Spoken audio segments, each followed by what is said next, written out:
So,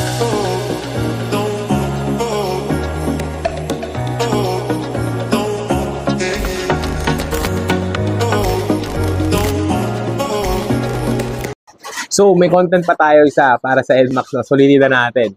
So, ang content naman natin, number 2 is ano ba ang okay na upgrade para maging clean looking ang inyong mga motor NMAX na. Kung titignan nyo naman yan, isipin mo na, simple lang yung upgrade ginawa, no? Ano bang meron? Napaka-simple.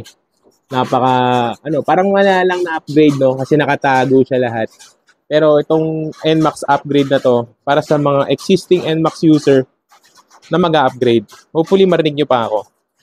Okay, dito naman tayo agad. Umpisahan na natin.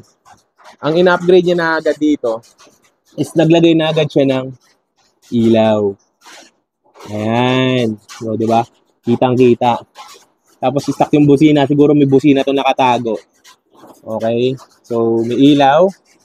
Tapos, slider. Bakit kailangan ng slider? Para hindi masira to. No, madaming silbi ang slider talaga. Wag niyong pagtatawa na pag naka-slider, di naman racing.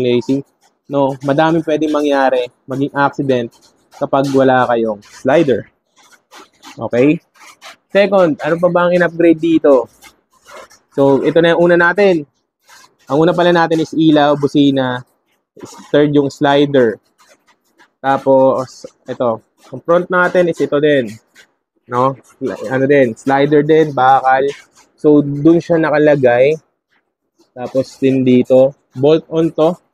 Kung titignan nyo. Yan yung mga kailangan yung upgrade sa mga motor nyo. Ano pa ba? So, ang upgrade na ginawa niya dito is Motowolf. No? So, bakit ba Motowolf? Kasi madami nagsasabi, lalo na yung mga phone natin ng mga medyo high-end, nakakasira po ng walang damping. Ayan o, ayan, damping.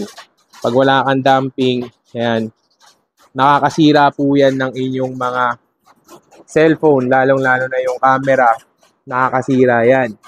Tapos, nakakasira din yan sa mga screen. Kaya meron tayong Motowolf. Tapos, binilahan niya pa nito. Kailangan din to sa init, sa ulan. Okay? Tapos, ang upgrade niya, so, ano na ang upgrade natin? Ilaw, busina, slider, tsaka to. Tapos, ito, upgrade din. Tapos, ano pa bang susunod? So, upgrade din tayo na ito. Naglagay din siya nito. Siguro naman, hindi ganito ang stock ng NMAX. Correct me if I'm wrong. Pero, dito yung dati niyang side mirror, nilagay na din dito, which is upgrade to. Well, useful upgrade kasi pwede kang maglagay ng camera dito na 360. Okay? Ganda. Tapos upgrade din yung, ito, naglagay din siya nito para mas malapit tignan. Importante to. Ang mga nilalagay niya dito sa motor niya, hindi yung basta-basta lang.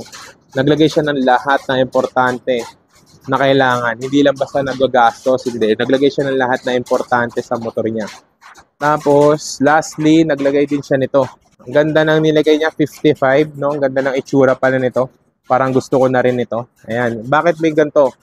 Baka sabihin mo, pag may ganito ka, naglalalamove ka. No. Maganda to, useful to. Kasya helmet mo rito.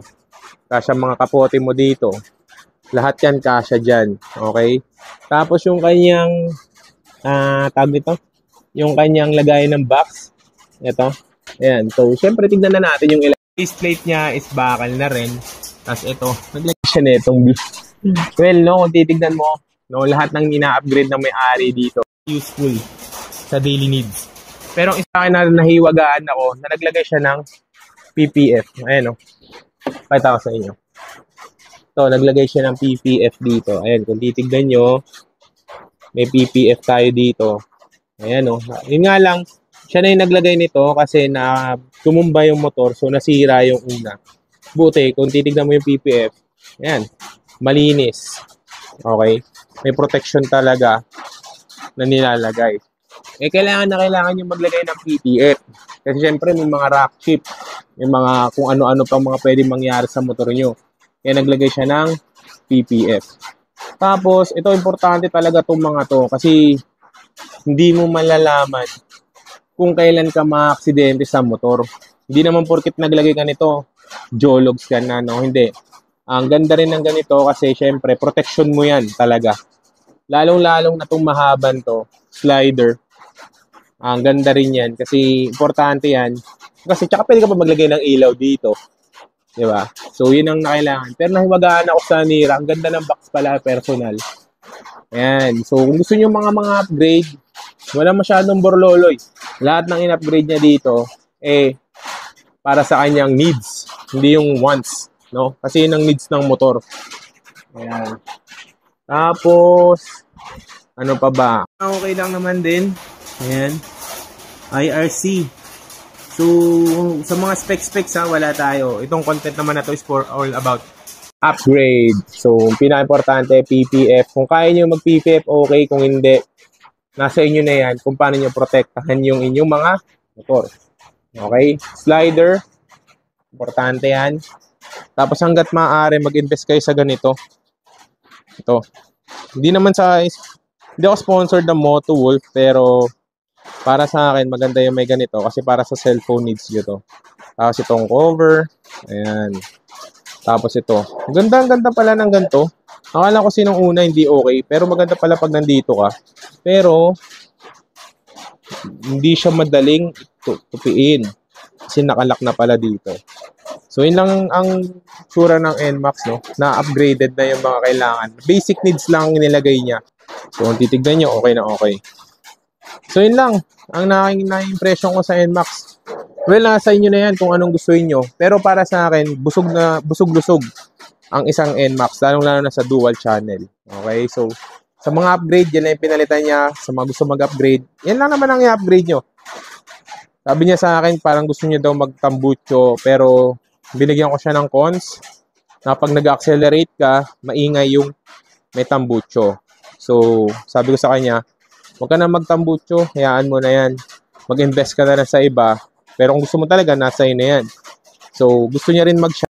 Kasi, ewan ko, hindi ko NMAX pero sabi niya, gusto daw niya palit ng suspension sa rear.